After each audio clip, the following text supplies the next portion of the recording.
Des riches et des pauvres. Il y en a toujours eu, non? Dans toutes les sociétés, à toutes les époques. Probablement depuis que l'on se tapait dessus avec des gourdins. Ou bien peut-être qu'au début, il n'y avait ni riches ni pauvres. Et alors, on vivait dans la paix et l'harmonie, sans inégalité de richesse. Mais en réalité, qu'est-ce qu'on en sait? Que nous disent les vestiges archéologiques? Et puis d'abord, c'est quoi la richesse? D'où est-ce que ça vient? Qu'est-ce que c'était être riche à la préhistoire?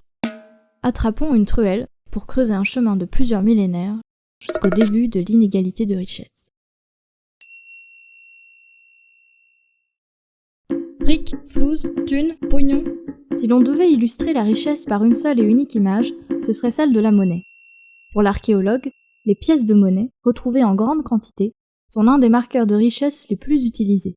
Elles sont en effet particulièrement bien conservées, contrairement aux matières organiques comme le bois ou les tissus.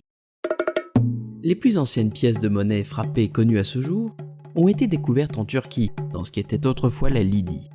Faites d'or et d'argent, figurant une tête de lion, ces pièces ont été frappées sur les ordres du roi Aliétès au 7e siècle avant notre ère. Grâce à cette tête de lion, toutes les pièces ont désormais une valeur identique.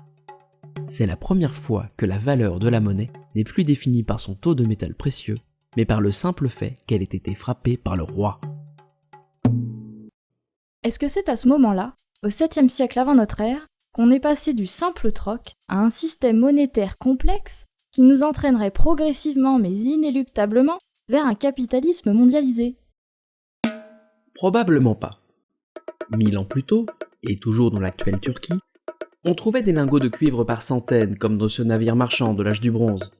Les lingots servaient peut-être déjà de monnaie d'échange dans le large réseau commercial qui s'étendait alors sur l'espace méditerranéen. Au Proche-Orient, les cités-États mésopotamiennes envoyaient des caravanes qui parcouraient la Turquie, la Syrie, l'Irak et le Liban pour échanger de la nourriture, des tissus, des métaux précieux ou encore des bijoux. Encore 1000 ans en arrière, c'est-à-dire 2300 ans avant notre ère, l'essor du commerce avait poussé les cités-États à instaurer les premières réglementations monétaires. On régulait les échanges à l'aide d'unités de mesure comme on le fait aujourd'hui avec le kilogramme. Un gourd d'orge a pu par exemple équivaloir à un cycle d'argent, et un cycle d'argent à un mois de travail. Tous les biens pouvaient ainsi avoir une valeur en cycle, des valeurs qu'on avait fait graver sur des tablettes pour les rentes officielles. Plus tard, le cycle fut aussi utilisé pour régler les différends entre individus. Une gifle valait par exemple 10 cycles. L'argent, le métal, était donc utilisé en Mésopotamie comme unité de mesure avant de devenir la monnaie. Enfin, l'argent quoi. Mais pourquoi ce métal en particulier? Pour devenir une monnaie, un bien doit répondre à plusieurs critères. Il doit être durable et facile à conserver. Pour payer de petites sommes, il doit aussi être divisible en plus petites parts. C'est pour cette raison que l'on trouve de nombreuses formes de monnaie dans le monde. Le métal est la forme la plus courante, mais on connaît aussi les coquillages, l'ambre ou même le sel. La monnaie n'a donc pas toujours existé. Elle est pourtant une caractéristique fondamentale des sociétés contemporaines. On raconte souvent qu'elle est apparue pour faciliter le troc, ce commerce primitif où l'on s'échangeait un mouton contre des sacs de blé. Mais si la monnaie est un aspect incontournable de l'évolution humaine, pourquoi existait-il, il y a encore peu de temps, des sociétés qui ne la connaissaient pas? Peut-être parce que ces sociétés pratiquaient très peu le troc. La minute anthropo. Chez les aborigènes d'Australie ou les San du sud de l'Afrique, la monnaie et le commerce n'existent pas. En fait, c'est la richesse elle-même qui n'existe pas. Dans ces sociétés chasseuses-cueilleuses, l'économie s'appuie non pas sur la logique de commerce, mais sur ses relations sociales. La nourriture circule en s'appuyant sur les liens de parenté des membres. Un homme marié peut par exemple être dépendant de sa belle-mère, à laquelle il doit fournir nourriture et travail. Plus largement, il sera redevable à de nombreux proches et vice-versa. L'absence de monnaie ne signifie donc pas absence d'obligation ou de dette. Mais dans les sociétés sans monnaie, lorsque l'on doit quelque chose, c'est avant tout du travail ou des droits sur des personnes, pas des biens matériels. Dans la plupart des cas, la monnaie n'apparaît donc pas pour acheter des biens et ainsi remplacer le troc, mais pour payer des obligations.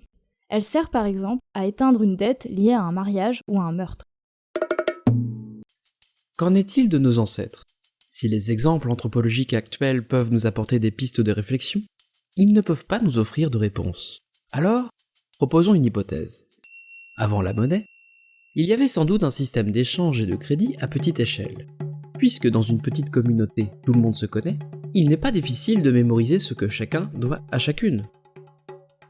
Mais avec l'élargissement de la communauté et la division du travail, le système de crédit se complexifie.